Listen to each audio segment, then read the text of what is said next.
Good Monday morning of the 26th week in Ordinary Time. I'm a little bit late getting to these. Today's Friday morning, actually.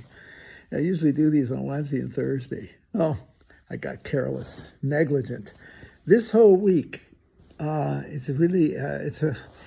first reading is from the book of Job.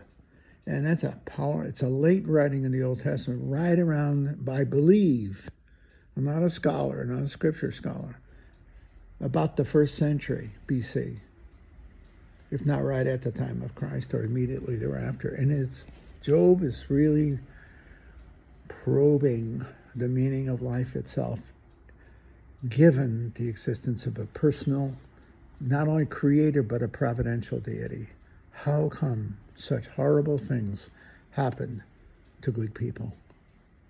It is, in a sense, it's the ultimate question when it comes to life's meaning.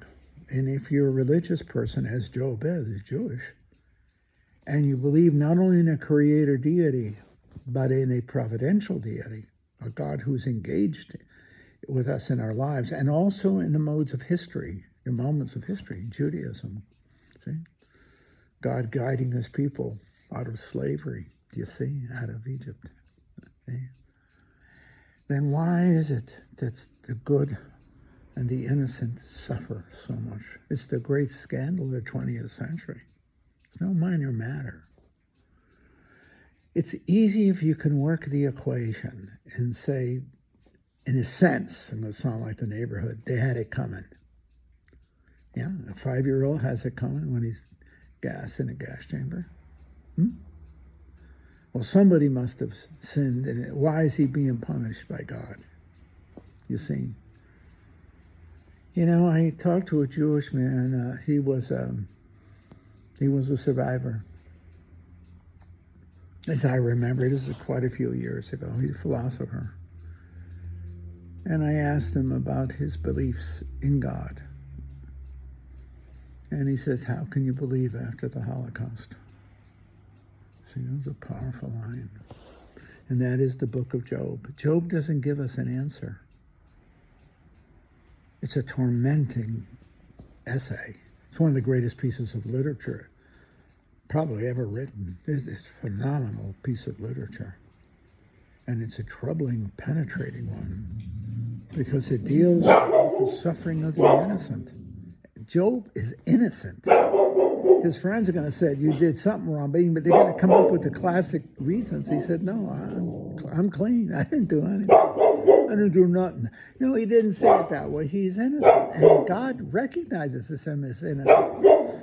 Remember, the devil said to God's great piece of writing where they're arguing with each other. They're talking. God and the devil are talking. The devil says, God says, hey, you see this guy, Job? He's a good guy. No, keeps his nose clean. Look how good he is. You see? And the devil said, yeah, sure, he's good. He praises you. He goes to, to temple. I wonder, why wouldn't he? He's got it made. He's got a beautiful family. He's rich as Dickens. He's got it made. By all the standards of the world, Job is a very, very wealthy and happy man. You don't get better than Job. That's the truth. And so what the devil says, why don't we take that away from him? Let's see what happens. I bet he curses you. I got money in Vegas saying he's going to curse you. And the Lord God says to him, God, put your money down. Let's see what happens. And so in one flash moment, he loses his everything. Loses his family. All his kids are all whacked. They're all killed, murdered. His wealth is destroyed. Everything is destroyed. And make it, there's not a humor in this, but there's bite to it. His wife is all over him like, what's up? It's your fault. See? And Job just simply protests, no, I didn't do anything, you see. Blessed be the name of the Lord. He blesses God instead. When the logical thing would seem to be to curse God. But he doesn't. Job is a suffering believer who never doubts, though he doesn't understand, he doesn't doubt the divine providence and love.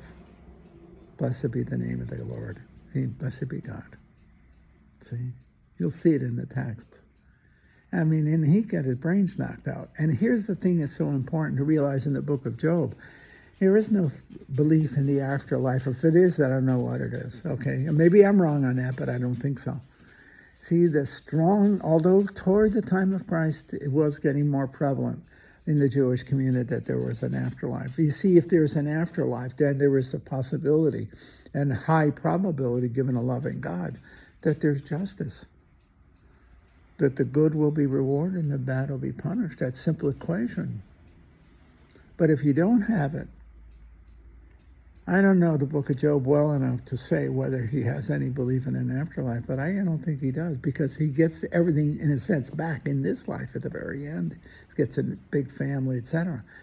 Job is weighing the presence of God, the belief in God and the goodness of God in this life, given the horrors of this life. Right? He's a good philosopher. Job is a very good philosopher. And interesting, if I've got this right, he's writing around the 1st century BC, or maybe a little earlier, or right at the time of Christ. This was a huge issue. It was a huge issue.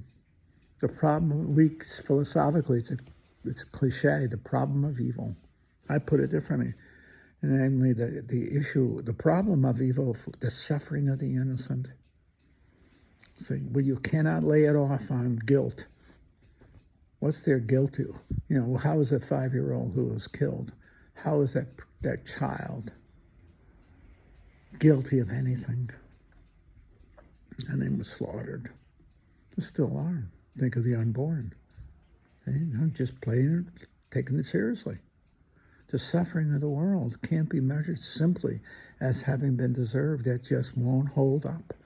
Not only won't it, it shouldn't, because it desecrates the suffering of the innocent. The suffering of the innocent is suffering without cause, meaning without it being their fault. Somehow or other, it's a form of punishment for sins that they committed or crimes they committed. It's easy to, if you're watching a movie or something and the bad guy gets arrested, the bad guy gets whacked, okay? You think, I got it coming, you see? But what about the innocent? The millions and millions of people who died in the Second World War who were they weren't soldiers, they were just people who were bombed or whatever it may be. And with the Nazis, the Jews, what did they do to deserve? 6 million of them deserved to be executed in gas chambers. For what? For being Jewish? You see, the problem of evil is huge. As Christians, we have the suffering of the innocent Christ on Good Friday, with the hope of the resurrection on Easter Sunday. St. Paul's line is we fill up those things, wanting in the suffering of Christ. If that's not the wisdom of the gospel, then I don't know what it looks like. It isn't an answer, it's a hope and faith. As Christ died, the Son of God died on the cross and rose on Easter Sunday, we die and rise with him. And hence there is a final order of things. Good triumphs over evil, beauty over ugliness. It's not a proof. It's a hope rooted in the faith in who and what is Christ. That Christ, and dying on the cross and rising on Easter Sunday, draws us with him on Good Friday, filling up the things wanting in his suffering, so we are conjoined with him in the resurrection. And we rejoice with him and with each other, the family of God, forevermore. That's where your faith leads to hope, that there are no true, unabated tragedies in life, that there is a final right order of things, a final one that we can't see now, one that logic will not provide for, but the great story of Christ on Good Friday, Easter Sunday, that faith in who and what was Christ, and who and what is Christ.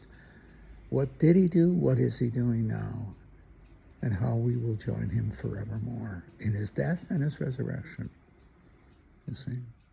It's a hope rooted in faith that in the final order thing, life triumphs over death, goodness over evil, and it's personal. It's not philosophical, it's personal. Yeah.